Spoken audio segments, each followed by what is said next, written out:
الحمد لله الذي أنزل على عبده الكتاب ولم يجعل له عوجا قيما لينذر باسا شديدا من لدنه ويبشر المؤمنين الذين يعملون الصالحات أن لهم أجرا حسنا ماكثين فيه أبدا وينذر الذين قالوا اتخذ الله ولدا ما لهم به من علم ولا لآبائهم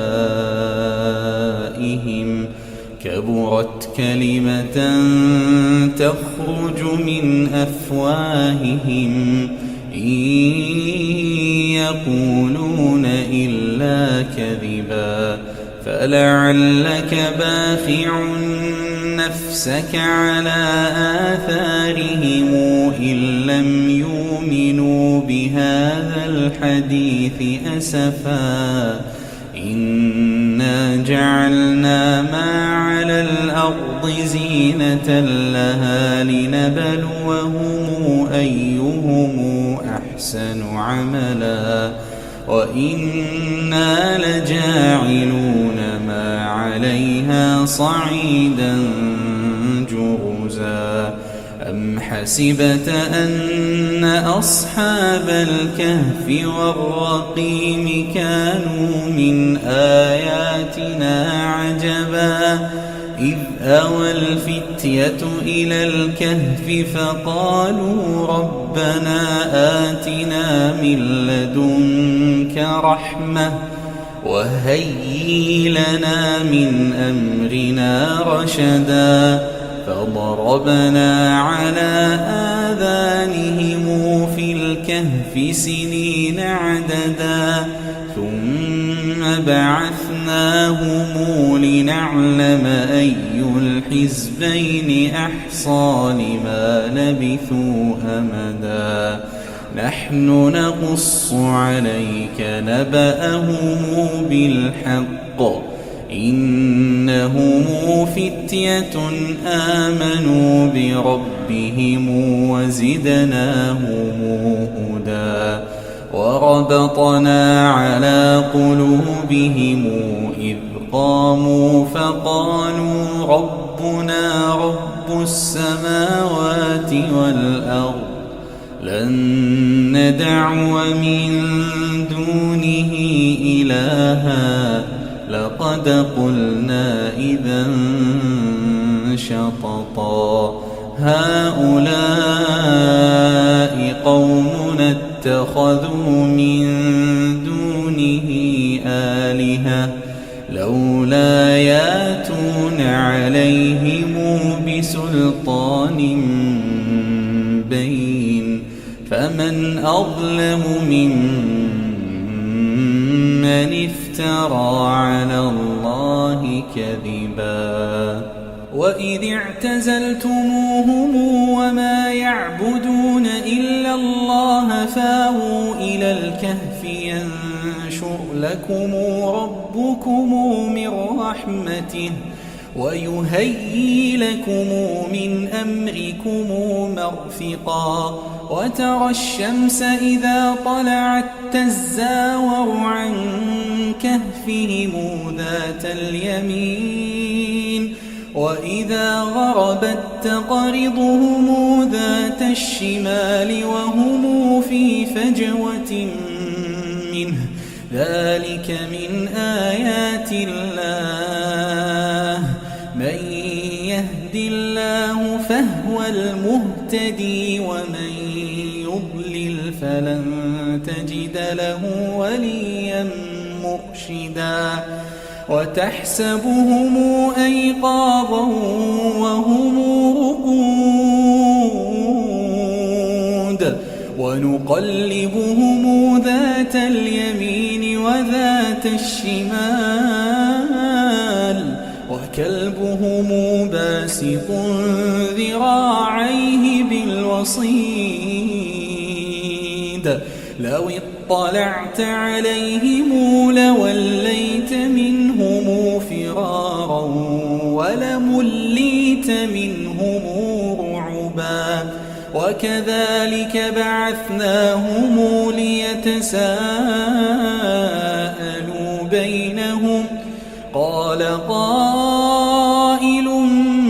منهم كم لبثتم قالوا لبثنا يوما أو بعض يوم قالوا ربكم أعلم بما لبثتم فابعثوا أحدكم بورقكم هذه إلى المدينة فلينظر أيها أزكى طعاما فلياتكم برزق منه وليتلطف ولا يشعرن بكم أحدا إنهم إن يظهروا عليكم يرجموكم أو يعيدوكم في ملتهم ولن تفلحوا إذا أبدا وكذلك أعثرنا عليهم ليعلموا أن وعد الله حق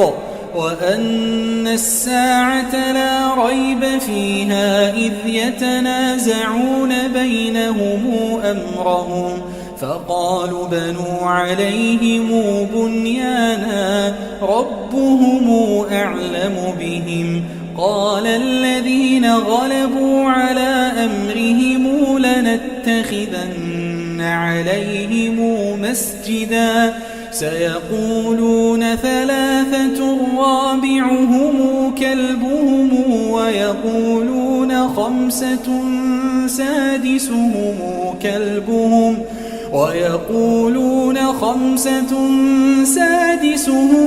كلبهم رجما بالغيب ويقولون 7 وثامنهم كلبهم قل ربي أعلم بعدتهم ما يعلمهم إلا قليل فلا تمار فيهم إلا مراء ظاهرا ولا تستفت فيهم منهم أحدا ولا تقولن لشيء إني فاعل ذلك غدا إلا أن يشاء الله واذكر ربك إذا نسيت وقل عسى أن يهديني ربي لأقرب من هذا رشدا ولبثوا في كهفهم 300 سنين وازدادوا 9 قل الله أعلم بما لبثوا له غيب السماوات والأرض أبصر به وأسمع ما لهم من دونه من ولي ولا يشرك في حكمه أحدا واتل ما أوحي إليك من كتاب ربك لا مبدل لكلماته ولن تجد من دونه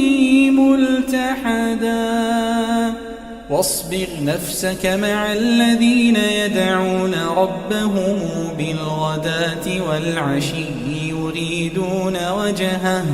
ولا تعد عيناك عنهم تريد زينة الحياة الدنيا ولا تطع من أغفلنا قلبه عن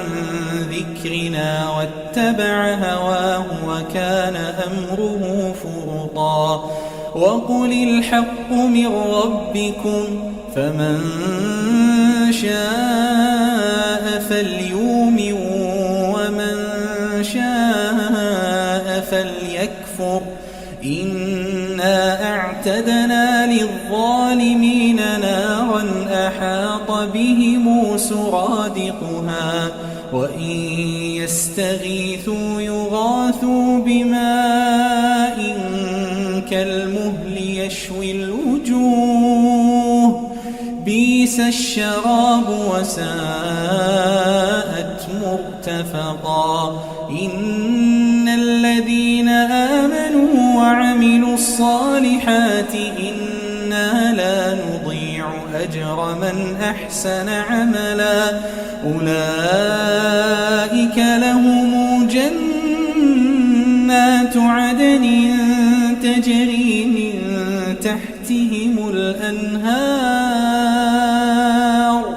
يحلون فيها من أساور من ذهب ويلبسون ثيابا خضرا من سندس واستبرق متكين فيها على الأرائك نعم الثواب وحسنت مرتفقا واضرب لهم مثل الرجلين جعلنا لأحدهما جنتين من أعناب وحففناهما بنخل وجعلنا بينهما زرعا كلتا الجنتين آتت أكلها ولم تظلم منه شيئا وفجرنا خلالهما نهرا وكان له ثمر فقال لصاحبه وهو يحاوره أنا أكثر منك مالا وأعز نفرا ودخل جنته وهو ظالم لنفسه قال ما أظن أن تبيد هذه أبدا وما أظن الساعة قائمة ولئن رددت إلى ربي لأجدن خيرا منهما منقلبا قال له صاحبه وهو يحاوره أكفرت بالذي خلقك من تراب ثم من نطفة ثم سواك رجلا لكن هو الله ربي ولا أشرك بربي أحدا ولولا إذ دخلت جنتك قلت ما شاء الله لا قوة إلا بالله إن ترني أنا أقل منك مالا وولدا فعسى ربي أن يؤتيني خيرا من جنتك ويرسل عليها حسبانا من السماء فتصبح صعيدا زلقا أو يصبح ماؤها غورا فلن تستطيع له طلبا وأحيط بثمره فأصبح يقلب كفيه على ما أنفق فيها وهي خاوية على عروشها ويقول يا ليتني لم أشرك بربي أحدا ولم تكن له فئة ينصرونه من دون الله وما كان منتصرا هنالك الولاية لله الحق هو خير ثوابا وخير عقبا واضرب لهم مثل الحياة الدنيا كماء أنزلناه من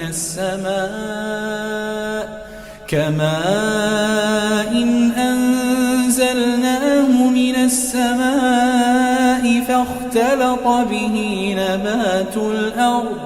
فأصبح هشيما تذروه الرياح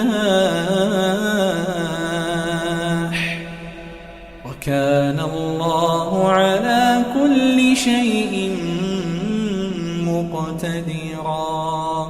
المال والبنون زينة الحياة الدنيا والباقيات الصالحات خير عند ربك ثوابا وخير أملا. ويوم نسير الجبال وترى الأرض بارزة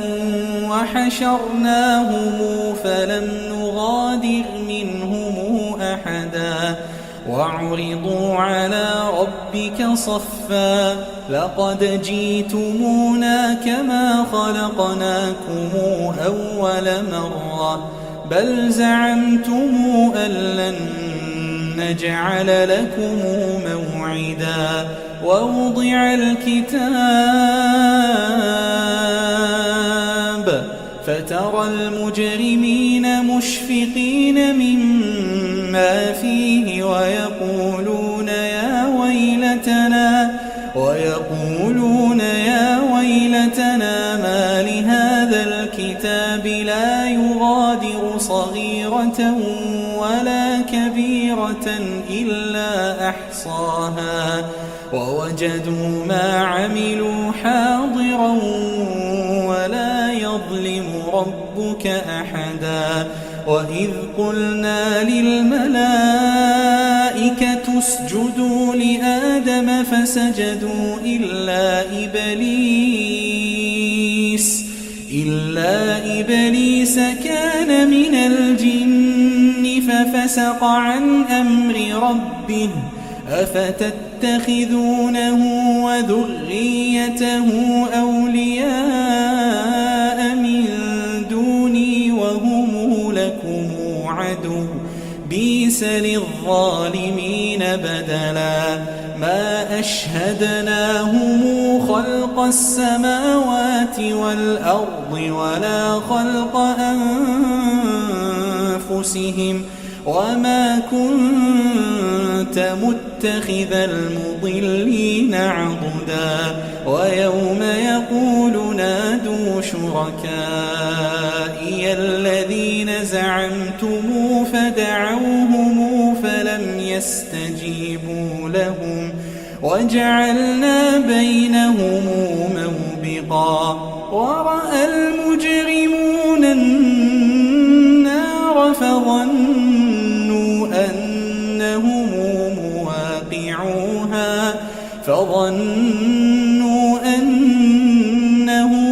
مواقعوها ولم يجدوا عنها مصرفا.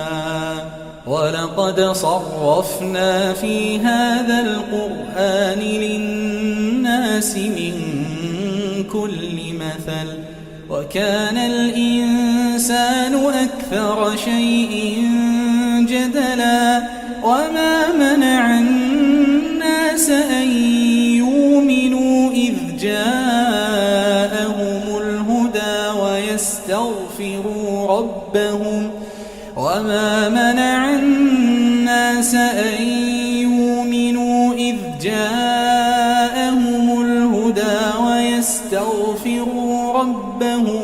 إلا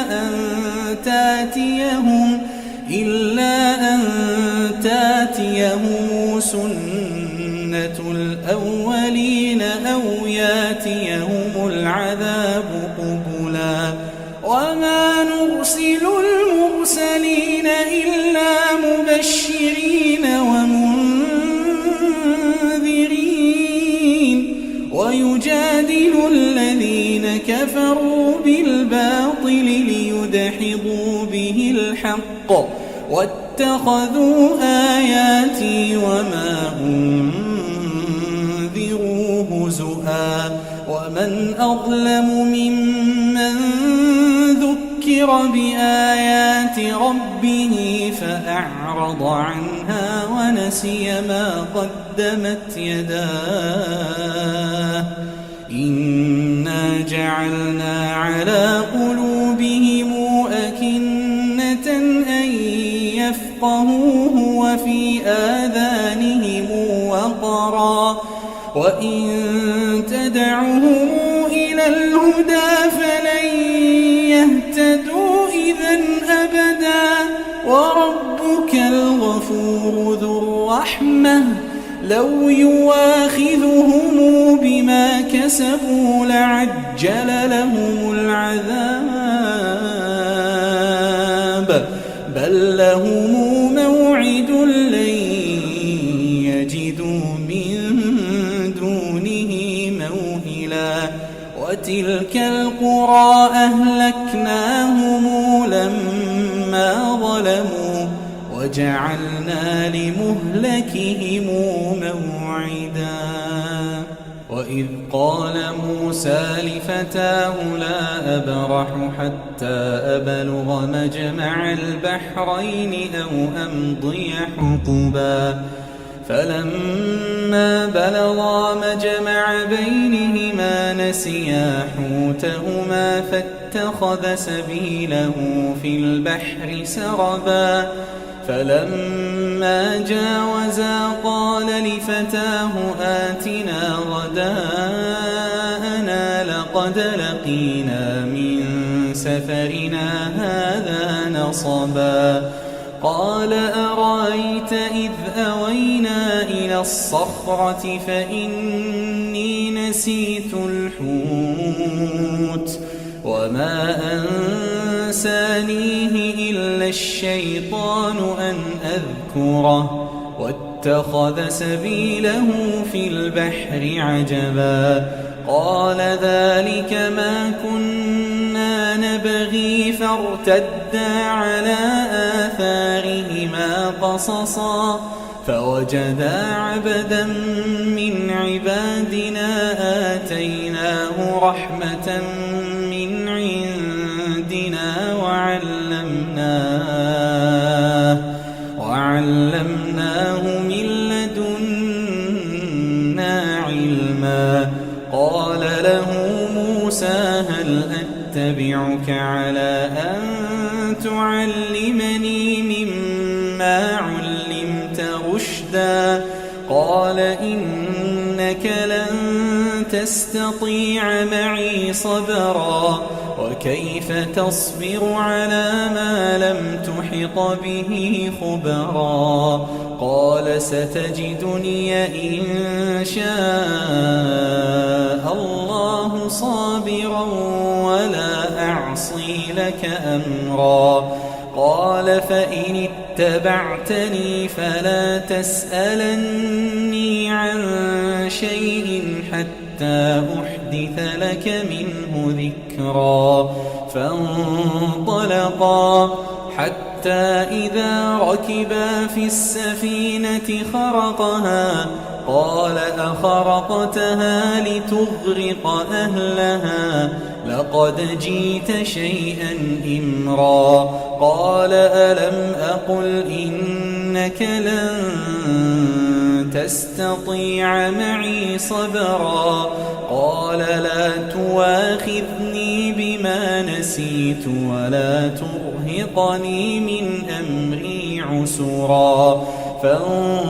فانطلقا حتى إذا لقيا غلاما فقتله قال أقتلت نفسا زاكية بغير نفس لقد جئت شيئا نكرا قال ألم أقل لك إنك لن تستطيع معي صبرا قال إن سألتك عن شيء بعدها فلا تصاحبني قد بلغت من لدني عذرا. فانطلقا حتى إذا أتيا أهل قرية استطعما أهلها فأبوا أن يضيفوهما فوجدا فيها جدارا يريد أن ينقض فأقامه. قال لو شئت لاتخذت عليه أجرا. قال هذا فراق بيني وبينك سأنبئك بتاويل ما لم تستطع عليه صبرا. أما السفينة فكانت لمساكين يعملون في البحر فأردت أن أعيبها وكان وراءهم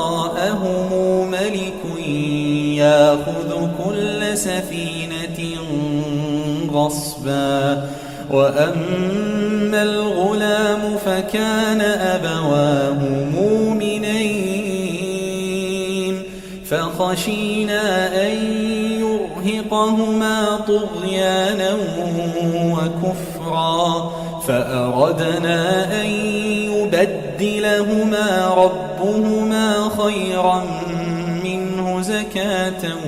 وأقرب رحما. وأما الجدار فكان لغلامين يتيمين في المدينة وكان تحته كنز لهما وكان أبوهما صالحا فأراد ربك أن يبلغا أشدهما ويستخرجا كنزهما رحمة من ربك وما فعلته عن أمري ذلك تاويل ما لم تسطع عليه صبرا. ويسألونك عن ذي القرنين قل سأتلو عليكم منه ذكرا. إنا مكنا له في الأرض وآتيناه من كل شيء سببا فاتبع سببا حتى إذا بلغ مغرب الشمس وجدها تغرب في عين حامية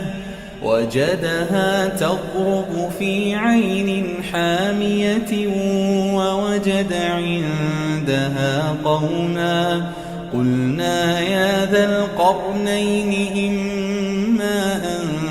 تعذب وإما أن تتخذ فيهم حسنا. قال أما من ظلم فسوف نعذبه ثم يرد إلى ربه فيعذبه عذابا نكرا. وأما من آمن وعمل صالحا فله جزاء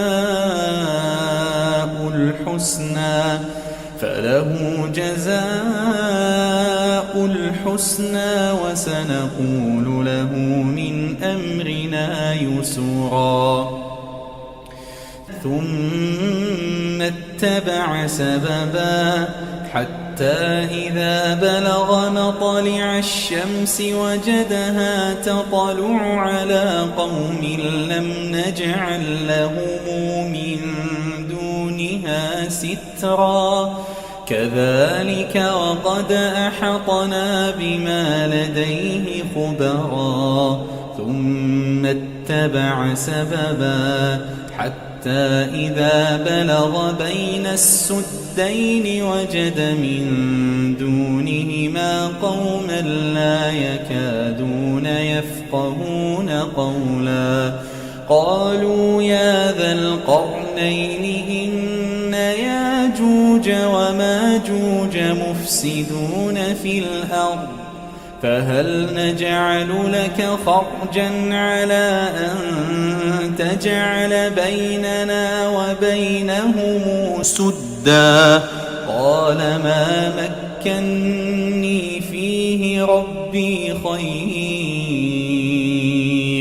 فأعينوني بقوة أجعل بينكم وبينهم ردما آتوني زبر الحديد حتى إذا ساوى بين الصدفين قال انفخوا حتى إذا جعله نارا قال آتوني أفرغ عليه قطرا فما استطاعوا أن يظهروه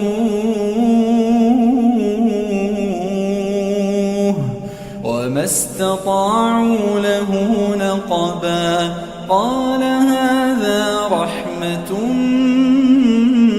من ربي فإذا جاء وعد ربي جعله دكا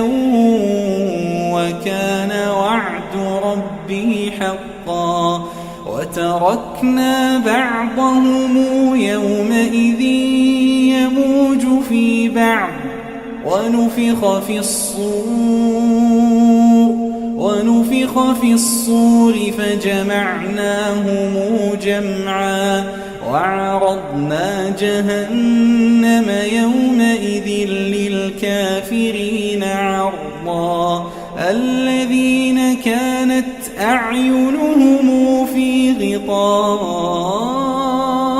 عن ذكري وكانوا لا يستطيعون سمعا أفحسب الذين كفروا أن يتخذوا عبادي من دوني أولياء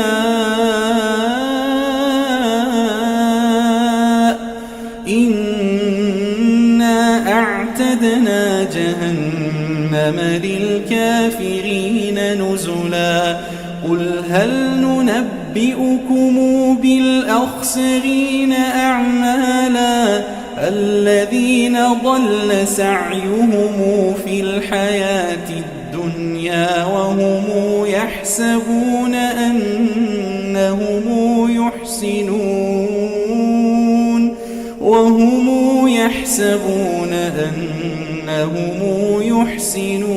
صنعا أولئك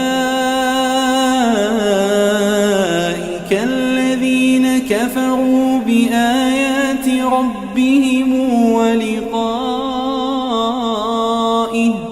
فحبطت أعمالهم فلا نقيم لهم يوم القيامة وزنا ذلك جزاؤهم جهنم بما كفروا واتخذوا آياتي ورسلي هزؤا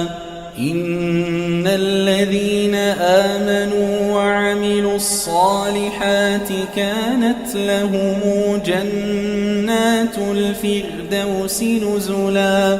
خالدين فيها لا يبغون عنها حولا قل لو كان البحر مدادا لكلمات ربي لنفد البحر قبل أن تنفد كلمات ربي ولو جينا بمثله مددا قل إنما أنا بشر مثلكم يوحى إلي أنما إلهكم إله واحد فمن كان يرجو لقاء ربه فليعمل عملا صالحا